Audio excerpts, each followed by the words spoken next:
Hi, I'm Craig Taylor, and as always, a huge thank you for joining me here on my YouTube channel, the Bushcraft Padawan.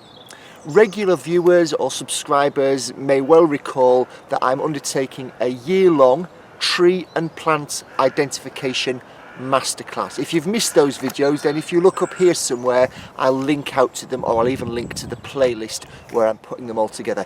You'll be able to get a little bit of background as to why and how I'm undertaking this year-long program.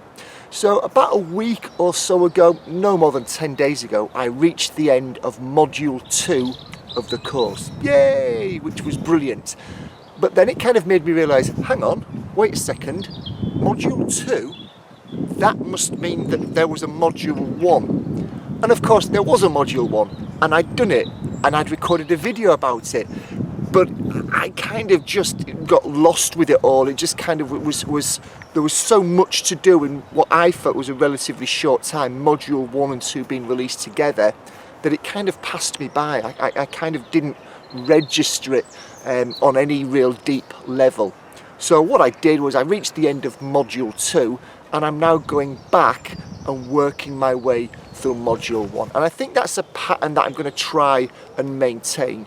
Reach the end of the current level and then go back and look at the preceding level. And I imagine if I carry on doing that throughout the year, it will help to embed it, and it'll help me to build those internal schemas and those internal connections to hopefully retain what Paul is speaking about in his webinars and in his screencasts. Fingers crossed anyway. So as I said, I've reached the end of module 2. How am I feeling at the moment?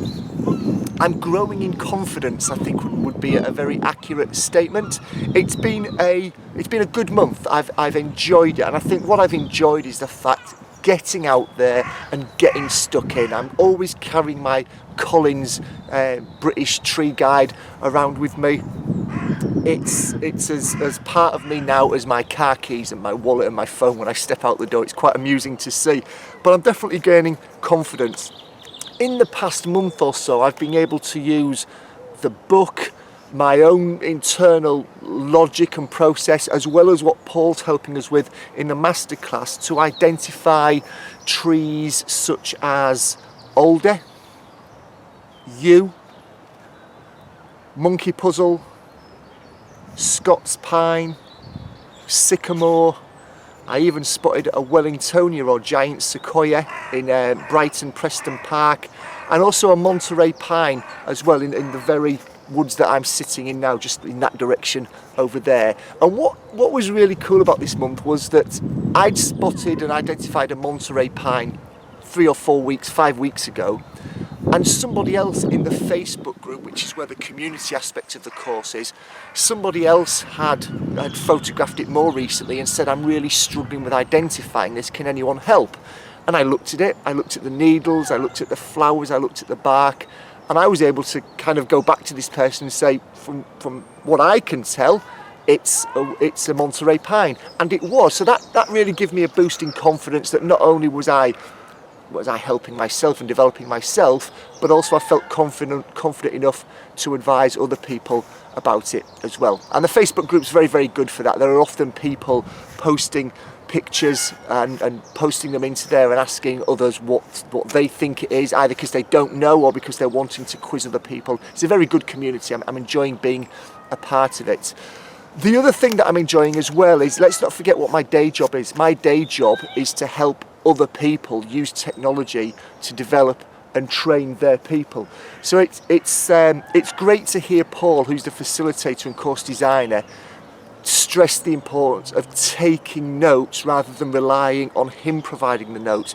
It's great to see Paul advising people to go back to previous levels and revisit those to help retain the knowledge and to help people make the connections and interweave the information that's been spoken about. So yes, I'm getting a lot out of it from a tree and plant identification perspective, which is exactly why I'm on the course, but it's also great from a geeky day job perspective to hear somebody else talk about these theories and practices that I often tell other people about. It's nice to be on the other end of the boot, if you like. It's nice to be on the receiving end of that theory and practice. So all in all, going very, very well. I'm hoping now that we're into the run of things that I don't feel as much of a rabbit in the headlights as I have been for the past 2 levels. I hope things start to settle down, and I think the fact that I'm gaining this confidence now and getting out there and identifying the trees will hopefully continue and increase as the course progresses. As always, a big thank you for taking the time out of your day to watch this. If you've got something out of this video, if there's something in here that's made you think, if it's made you want to get out and start to try and identify the woods and the plants that are in the areas that you visit, I think that's a positive thing. If you do, please give this video a thumbs up. If you've got any questions about the program, if you've got any questions about the course that I'm undertaking, feel free to drop them in the comments below. And as always, if you're not already a subscriber, please do click that subscribe button. If these tree and plant videos aren't really your thing, don't worry. If you look at my other videos that I'm starting to produce, there are lots of varied subjects, and hopefully there'll be something in there of interest to you. Whether you're a subscriber or a first-time viewer, thanks again for dropping by, and I'll see you in the next video. Cheers.